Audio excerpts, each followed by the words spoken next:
Hey everybody, it's Party Elite with some interesting news for you today, but this video is going to be a short one. Spotted, or at least originally reported as far as I know on Reddit, the world's most reliable news source, by user Pazan90, it looks like we finally have the answer to where is Krell. He's here. Looks like amidst all the chaos of today's delayed livestream and the Norska announcement, there was a bit of a leak. A link to the Reddit thread is in the description below if you want to check it out. So, with word that we're most likely, more or less definitely getting Krell or something inspired by Krell, I thought we'd talk a bit about what that might entail for the game itself. I think this new content is the Old Friend DLC, and it's more or less been confirmed as such, and I think it'll release on the 18th of August. That's Creative Assembly's 30th birthday, so it makes sense as it's tied into an event outside of their control. This is all guesswork, of course, I could be way off, but I'm putting it out there now, and let's see how my guess goes. Also, please note, Grace has said multiple times that the Old Friend DLC, which it sounds like this is not a big deal, and it's more like the Blood Knights, so I touch on that possibility as well. For now, though, onto some lore. Krell is the Lord of Undeath, once a mighty Chaos champion from well before the birth of even Sigmar.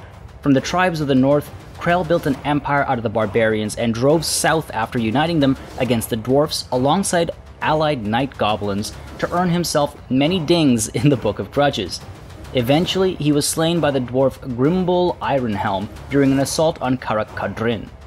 His body was taken away and buried by his followers.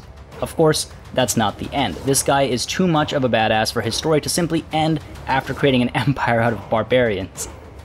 1500 years later, the great necromancer Nagash found this tomb as he sought the crown of sorcery, not that it was with Krell, but he could read the inscriptions on the tomb and knew that a great hero lay there, a hero that was now his to command. And thus, Krell came back and fought under Nagash as one of his Dark Lords.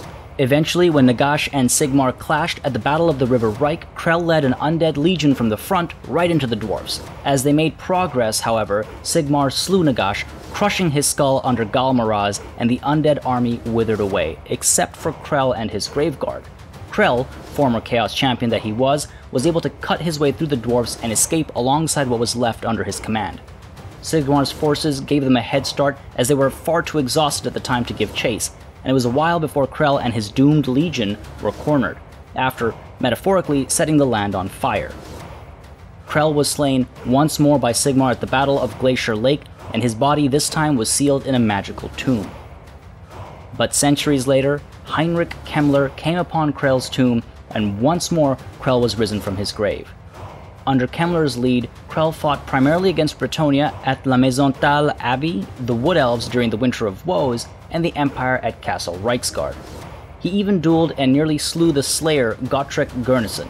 This man has fought damn near every race in the old world outside of the Night Goblins who he had allied with in his life.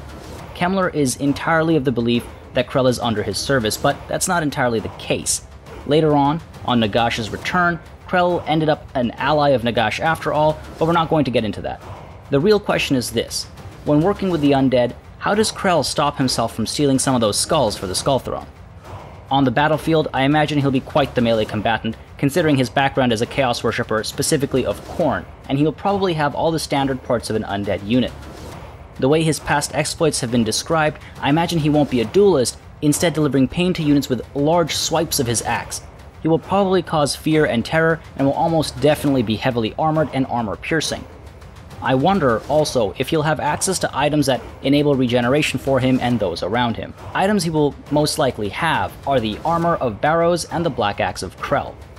Armor of the Barrows creates a chaos aura around Krell, and it has the power to decay the magic of enemy weapons instantaneously. We might see that translate to something as simple as longer ability cooldowns for enemies, or reduced winds of magic recharge rates. Or we might see a complete inability to use abilities or cast spells within a certain radius of Krell. That would be extremely strong and would make Krell a bit of a hunter. The Black Axe of Krell is a massive double-handed axe made of one solid piece of obsidian and enchanted to leave shards in any enemy it strikes that eat their way into the target's heart. We might see this implemented as an imbued effect on enemy targets, or perhaps damage dealt over time that drains enemy health, much like a direct damage spell would. I doubt it will simply kill an enemy character outright, but a direct damage spell that does a significant amount of damage with a massive cooldown or limited uses per battle would work quite well. On the campaign map, he could potentially be a legendary lord that might work alongside Kemmler, much like Vlad and Isabella do, leading to an additional undead subfaction. But that seems unlikely. If this is the old friend, then I think we're getting him as a legendary hero at most, potentially implemented like the Green Knight on the campaign map, and maybe even in battle. But of course, one never knows with CA. He might be activated or brought into play every time a major victory is attained, or maybe after a battle with a lot of death, though random appearances don't make sense for him like they do for the Green Knight. It's possible that there might be some sort of mechanic or system introduced by means of which we need to put Krell under our control, but again, we're just making things up at this point. What do you think might be the case here? Any ideas for how Krell might appear on the battlefield or in the campaign map? Again, we don't know if Krell is actually happening as a lord or hero. We don't even know if he's happening at all.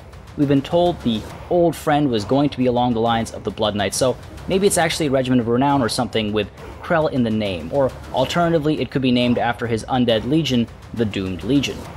If that's the case, we'll probably get some unit of badass undead who cause a severe amount of armor-piercing damage, maybe splash damage to do extra hurt to infantry. They'll likely be heavily armored and probably have regeneration among other usual undead traits. Possibly also causing fear and terror, and maybe anti-infantry to represent that cornate inflection. Alternatively, it's something for the Warriors of Chaos. Remember, Krell was once a Chaos Warrior in his life, so maybe this is a Regiment of Renown in his memory. I think the same implications would be there. Armor-piercing, heavily armored, high-tier unit, possibly with splash damage to do extra hurt to infantry, maybe some ward saves or damage resistance in some form or the other. And maybe they'll have Rage and Berserk, the new traits we've been told about with Norska that you can learn more about through my Norska video. The timing would make sense. Norska is on the 10th of August, and my prediction for this is soon after if it does tie up with Creative Assembly's birthday. Either way, this will definitely make an interesting addition very late into the game for the Vampire Counts, or potentially a new subfaction, or again, potentially the Warriors of Chaos.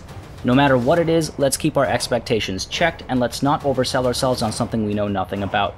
But also, get hype. It's pretty sweet by CA to do this.